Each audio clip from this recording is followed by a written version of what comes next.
As hard as this may be to accept, sealed magic investing, it's dead.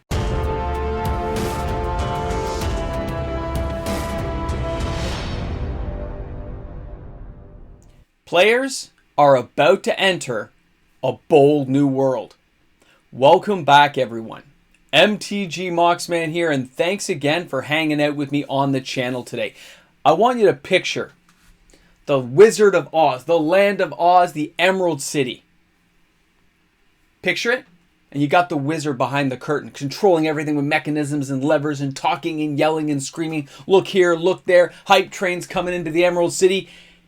And one of you guys peeked. One of you guys took a look behind the curtain. You got a little freaked out, so you called some friends over. And more friends, and their friends called friends, and before you knew it, everyone was looking behind the curtain and saw that there was nothing there. Nothing. When you start thinking about sealed box investing like I did for years, I kind of went on the rule of double. Something was out of print run, you're done. You bought it for 99 bucks. You could sell it for around 200 a number of years later. 7 to 9 years was my usual time frame. And you could make some good profits off those cards because you're the one holding on to those cards. Okay? But somewhere along the line of those evil investor types who were buying a few extra boxes, stockpiling a couple, because players do go looking for old boxes. They want that nostalgic feel, and they would go back looking for them. And not just the evil sealed box investors. There's other investors too, but we're talking about sealed box today because it's going to be the market that is the hardest hit going forward. When you see that everything out there is going to be reprinted far faster than you ever thought. When cards that you're hoping will stay at 50, 60 bucks to put some draw into buying that box for the inflated price that you've now labeled or tacked onto it, put a red sticker, green giveaway, have a nachos and cheese burrito for free.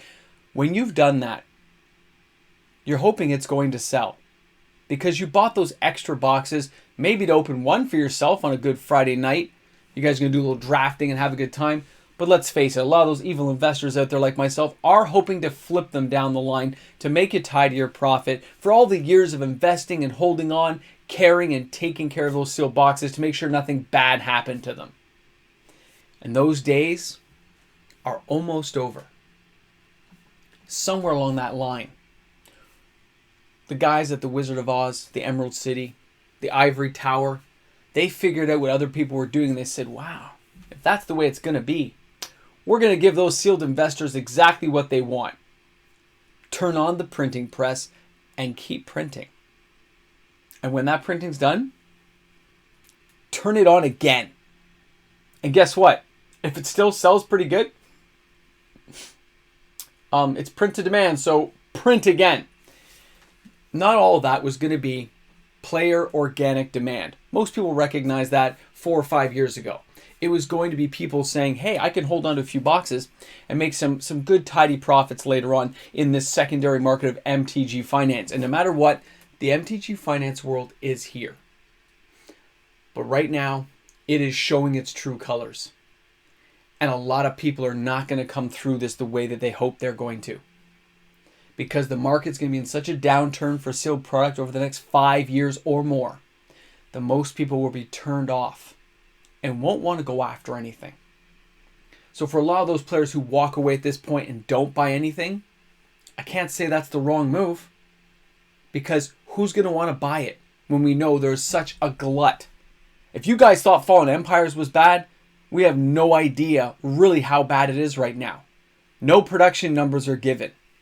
And it's not like Wizards is going to give us a break and tell us the production numbers so we can gauge for ourselves the secondary market value. They're just not player friendly that way. Because then, they'd be giving away more of the Emerald City secrets. That's one of the few things they still have. We already looked past the curtain and we saw how bad it is. They don't want us looking further in. They don't want us knowing. And for anyone out there who's thinking of buying sealed product, you're like, oh, I'm going to get some Ikoria. I'm going to get some Kami, Gawa, Neon, Dash, and New Capenna. Unless it's at dirt cheap prices, dirt cheap. I wouldn't touch it. I'm not going to touch it. I'm going to sit here. It does mean I wouldn't get 1 or 2 boxes to hold for my channel like I always do. I like to keep a couple boxes here in the background as kind of a look-see. But I'm not going to store cases. I'm not going to buy 5 or 6 cases of Brothers War. I'm not going to buy 5 or 6 cases of Kamigawa because I know it's going to be around for years to come because there's not enough people buying up the product. And when that happens, when you have that glut on the market, that's what happened to Fallen Empires and Homelands. That's the way it went down. For those who need a quick history lesson, Fallen Empires and Homelands were those first mass-produced sets along with Chronicles. The first time Wizards really put the pedal to the metal, went to the printing presses to see how much damage they could do. And this is basically the history lesson, okay? It took 25 years for the market to finally absorb those boxes. And even now, they're still around. Yes, they've gone up in value, but it took probably 20 years for that to happen. The last 5 years has been a positive growth, but 20 years where they were dead. You could buy them for $25 a box at one point from my local LGS as a teenager, and we wouldn't touch it. We'd rather buy Visions or Mirage because everyone knew at that point it was just considered garbage. And that's where we find ourselves now. If you honestly believe that any Black Friday deal is going to warrant you buying those boxes, remember this. Just remember this. Because it took 20 plus years to absorb that much stock from the market. And that's player growth, that's attrition, that's everything. And that was with production numbers from 94, 95. Imagine the production numbers now. Wizards, they're not good at sharing. They don't give us actual production numbers to go off of like we had back in the day. So we have no idea how much is actually out there. We don't know what's in their warehouses. We don't know what's still coming down the pipe.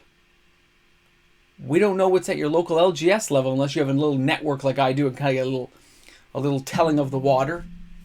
Guys, it's uncharted, which means the risk is probably not going to be worth the reward for many investors who are thinking about buying.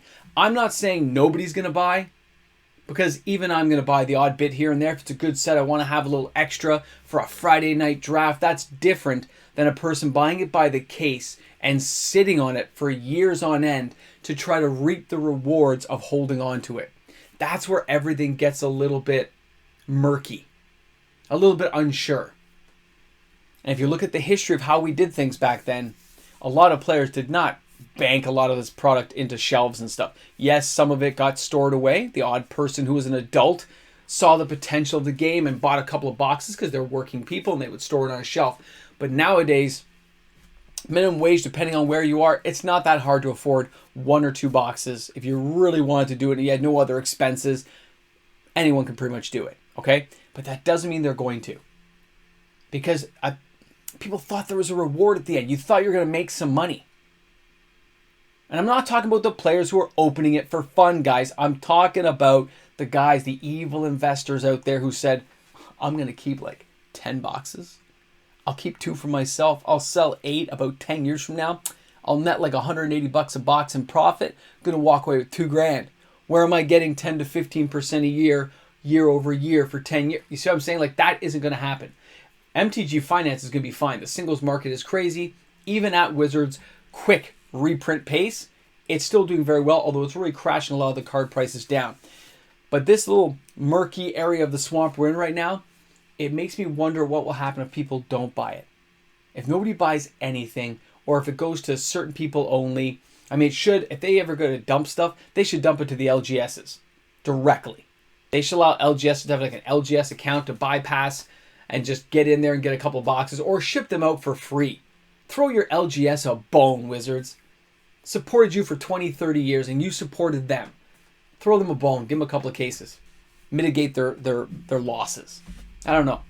But I look at this, and I just say, for me, I haven't bought any boxes. I bought 1 Brothers War to hold on to for the channel, and that's all I bought. After Dominaria, I'm like, what do I need to get? Phyrexial is 1? No. I'll get singles. Oh, maybe I'm going to get some remastered. No, that thing's doomed. Jumpstart, singles. Everything keeps coming up singles nowadays. Because there's not enough good cards to warrant buying a box. And for a while, Wizards had a good mesh of how they did the boxes. But as soon as they started diversifying their product lines and giving us a whole bunch of different products to choose from and diluting the market value, everything kind of went like this. And nobody cares. I've talked to people, I've talked to you guys on the channel, I've looked around at the world and said, I'm just going to shake the magic 8 ball and see what comes up. Outlook, not good. But I'm still going to hold on to what I have. I still might buy the odd box. So will some of you guys. But are you going to start paying a lot of money for Call Time? New Capenna? Brothers War? Dominaria United? How are those products going to fare 5 years from now? Time will tell. I don't have a crystal ball. Anyone who thinks they actually know what's going to happen is lying to you. But if you're thinking about buying and investing in this game, realize it's going to take a really long time to actually get profits out on that stuff. Years. The animosity that players feel right now, it's not going away. It may be simmering on a quiet pot. People are tired of talking about it. There's so many content creators like myself doing it. Everyone's just like, yeah, yada, yada. Heard this, been there, thanks a lot. But the investment side of things is probably dead for a long time. And it's going to scare off a lot of people. And that will lead to a very interesting world 5 years from now. Because players in the driver's seat also means they're in the driver's seat for any kind of investment purpose. If players don't buy cards, if players stick away like the way they're doing it right now, I mean, really we won't know anything until we see the Q4 results. We have to see what the net results are going to be and if these M30 boosters are going to sell it, which I really hope they don't. I mean, Wizards will probably make it happen somehow, but I really hope they don't. Just, they got to learn their lesson. They went too close to the sun, the wax melted, and they had to fall. It's just the way it is. Thanks a lot for tuning in, guys. Thanks for being here today. Tell me what you think about MTG investing in sealed product. I really don't have any concerns about the singles market. I got no concerns about reserve list stuff because I'm going to keep buying that anyway. But for sealed product, the negativity is great. I want to know what you guys think. I'll talk to you guys soon. Have an awesome day, and we'll have another video tomorrow. It'll be Card Watch. We'll see what's going on in the world out there of singles Magic cards.